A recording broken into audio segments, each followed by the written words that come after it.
Michael, how did you transition from being an employee to being an entrepreneur? Yeah, so even as a full-time employee, I usually had a little bit of business on the side, a little bit of consulting, people asking me for help.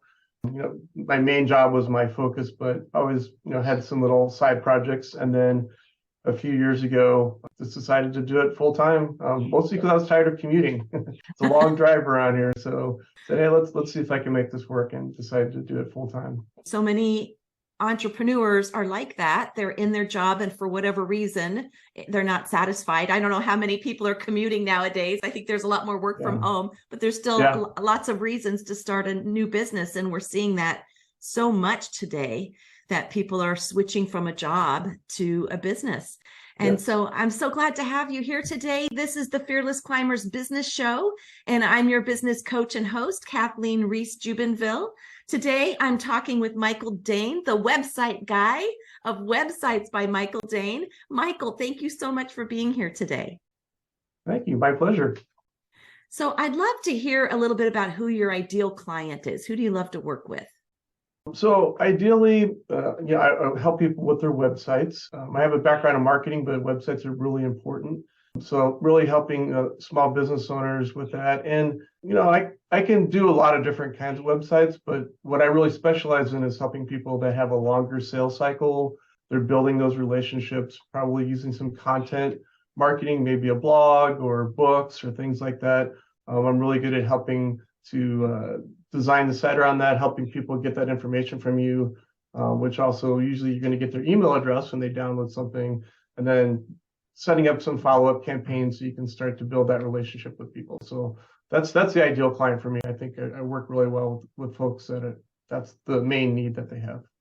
So what kind of businesses would they be in, like coaching, consulting, that kind of thing? I know marketing is supposed to be very specific, but that's actually a wide range. I do have some attorneys and doctors that they're sharing their knowledge, sharing a lot of information. And, so when you're there for people and you're providing that helpful information, then when they need something and they need it more direct consulting, or they need the hands-on things, they're going to remember you and work with you. So it works really well for those types of situations. Yes. Offering that value up front to establish credibility and connection. So when people are having problems with their website, what's the biggest problem you help them solve? Like they say, my website's not converting, or what would that be? Usually I'm helping people simplify and build the site for conversion. I know that's kind of a big word, but it's just really making money from your website. Because I ask people, what's the purpose of your site? And a lot of times they can't answer that. I want people to watch my video, or I want them to learn about me. And those are good things, but that really needs to lead to a sale. You need to get a return on that investment. You need to be very clear with your call to action. Making money. Yes. And when they're having that kind of problem and they're coming to you, how are they feeling in that moment? I think a lot of them just feel like they're unequipped, or like, hey, I don't get this, or I'm not a technical person, which I understand. The way I got into this, I had a background in marketing, but I was hiring people to do my website because I felt this like, well, I don't get it. I don't know how to do this. But I just started tinkering, creating my own blog. So I really identify with people in that situation. I get it. I've been in their shoes, and I want to be able to help them in an easy way, and also let them realize it's not as difficult as you would think. A lot of it's simplifying. Most people I work with already have a website. So it's looking at their website and saying, what can we take away, which is, the secret to good design. How do we simplify your message and make it really clear to people? So why is it not fair that they're having these challenges with their websites? Is there a lack of education? Did they get in with a web designer who didn't know what they were doing? It didn't have a marketing background? A lot of times people that are designing the websites aren't marketing people. So, and the client obviously may or may not know about marketing. They may or may not know about websites. So a lot of times when I'm looking at websites, they're not designed for conversion. They're not designed with a clear marketing message and a clear call to action. And unfortunately, I just think that's where most of the market is. The people building the sites are more technical. They work. They can build a form. They can get information from people, but they may not understand why would somebody want to fill out a form in the first place. Yeah. Tell us a little bit about your marketing background that qualifies you to build a website that is better at converting and getting leads and clients. So I started off with marketing in high school. I was in the marketing club. So obviously it wasn't quite as digital back in the late 80s when I graduated high school. But so I did a lot of, different things in marketing, building marketing plans. And then, late 90s, things really started going digital. And, so I slowly started changing over to that. And like I said, trying to do things for myself and learning, building my own websites and things like that. And then also working with, I mostly work, for companies. I was an employee at big companies and helping them navigate and learn these things. But I've been in marketing for over 20 years.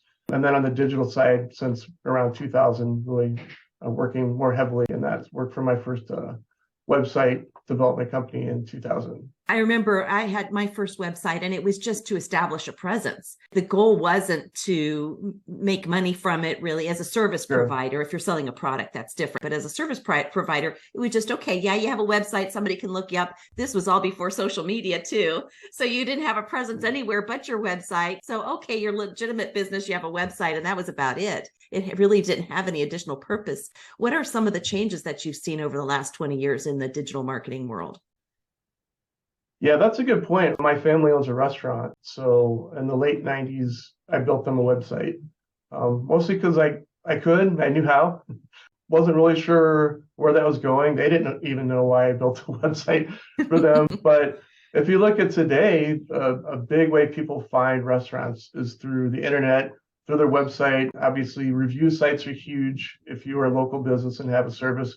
But even that, people should be able to click through to see your actual website. So the websites become so important, especially for those types of businesses. And, I really focus on the digital marketing side. I started off as being a marketing consultant, but I realized I mostly start with people's websites because it's so important that they get that right. Now you're going to build other things around that, but a lot of times people are going to convert either on your website or even in their head. They're going to go look at your website and say, okay, you're a reliable business.